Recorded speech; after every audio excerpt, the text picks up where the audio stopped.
The breaking news from last night, it was reported by Woj that the former, now Los Angeles Lakers head coach Frank Vogel is expected to be fired today, officially done with his tenure in Los Angeles. Now, obviously, this came seconds after the Lakers capped off their disappointing season with a 146-141 overtime win over the Denver Nuggets. That's when the report was then dropped, right? So obviously, Frank Vogel lasted 3 turbulent seasons, but this isn't a surprise. We kind of expected this to come down the pipe, and the fact that he lasted 3 turbulent seasons actually says a lot about Frank Vogel, given the fact that he was destined for an exit ever since his arrival. Because if we think about it, Frank Vogel wasn't ever the Lakers' top choice. In fact, he was actually the 4th choice overall. Ty Lue was the 1st choice, but the Lakers wouldn't grant him his own staff. He didn't get to pick his own staff. They also only offered him 3 years as opposed to a 5-year contract. You had Jason Kidd, who was the next top choice, but because of his checkered past, the Lakers felt it'd be too controversial of a hire to make him the head coach. So instead, they made him the associate head coach under Frank Vogel, and basically he was just gunning for Frank Vogel's job from day one.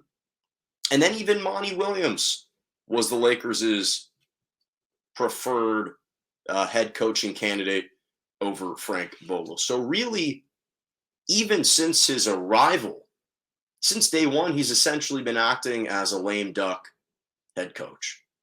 That's just the reality.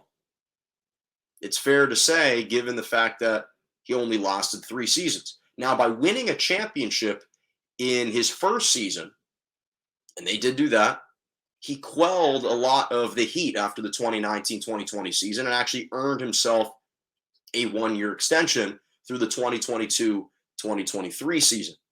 However, the fact that his extension was only an additional year,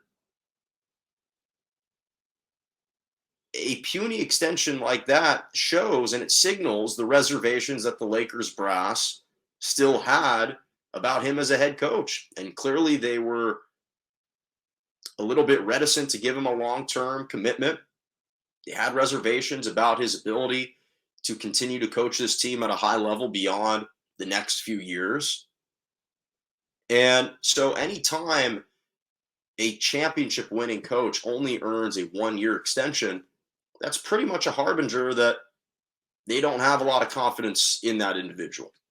And so you win the title in year 1. Year 2 is defined by injuries that derailed the team.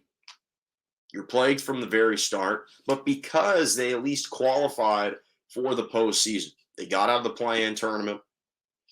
They played the Phoenix Suns, lost in 6 games to the eventual Western Conference champs. AD was injured for the majority of that series. When he was healthy, they were up 2-1. So he was kind of given a pass for last season. And then this year was the breaking point. You go 33-49 overall, 18-24 after the All-Star break when you're unable to make any moves as a Lakers organization. And it ends up becoming a massive underachievement. And now the nightmare of a season is officially over. And I'll say this again because I've mentioned this repeatedly, that I don't think that the Lakers' failures this year are all because of Frank Vogel. And I think that Frank Vogel wasn't simply fired because of his inability to win games. Coaches win and lose games all the time. I think that he was fired because of his inability to make this team a competitive team, to be able to get through to the players to compete. They had a lack of competitive spirit all year. He had an inability, Frank Vogel did, to extract the most out of each guy and to help them reach their full potential.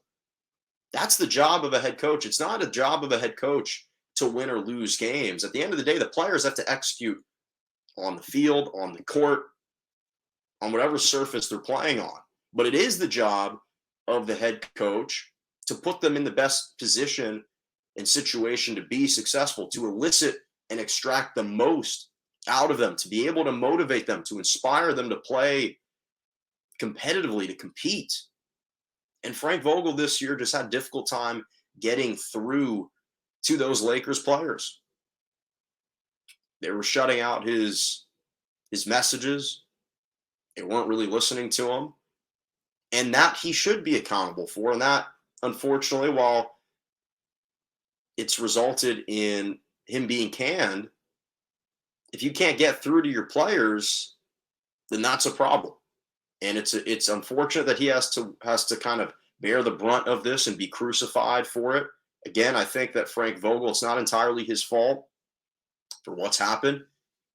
He's had to kind of be a public punching bag for this entire season. And I think that he is a good head coach. I think he'll land on his feet. He'll land another head coaching job in the near future. But with this organization, again, I don't think he was fired because of his inability to overcome a poor roster construction or to overcome a lack of athleticism or to overcome all of the injuries that derailed this team.